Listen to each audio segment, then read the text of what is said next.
Advanced photographers looking to step up their night photography may want to incorporate flash units like these or studio strobes to create dramatic nocturnal images. In this video, I'll provide you with guidelines to help you get started blending artificial light or fill flash with ambient light at night. Now, these techniques are for more advanced photographers who have a sound understanding of setting their exposure manually and are comfortable adjusting the flash exposure compensation. So let's get started. To begin, you'll want to set your baseline exposure based on the ambient light. I recommend starting by setting the aperture to f4 or f5.6 and adjusting the shutter speed to underexpose the ambient light between 2/3 and 1 1/3 of an f-stop. This ensures your subject is illuminated by the artificial light, will really stand out from the background. If your background is too light, there won't be sufficient contrast between your subject and the background.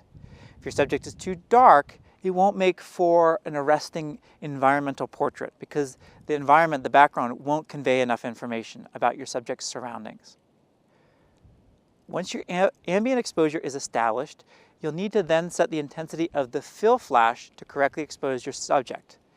This will be a subjective decision based on the mood and content of your photo. I like to begin with my off-camera flash set to TTL with no flash exposure compensation and take a test exposure. From there, I look at the histogram and evaluate the contrast differences between the subject and the background and adjust the fill flash intensity using the flash exposure compensation controls.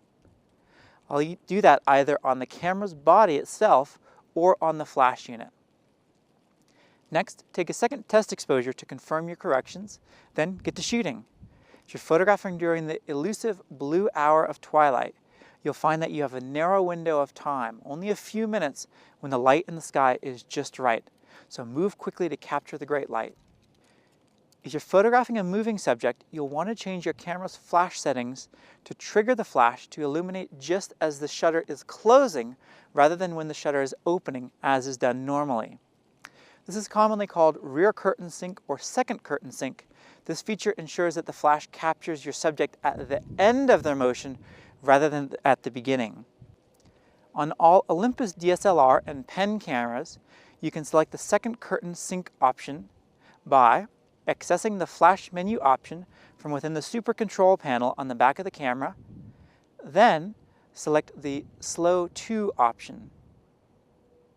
It takes some practice to get comfortable quickly setting your ambient and flash exposures manually, but using these guidelines and using them frequently in real-world situations will help you quickly master this powerful technique.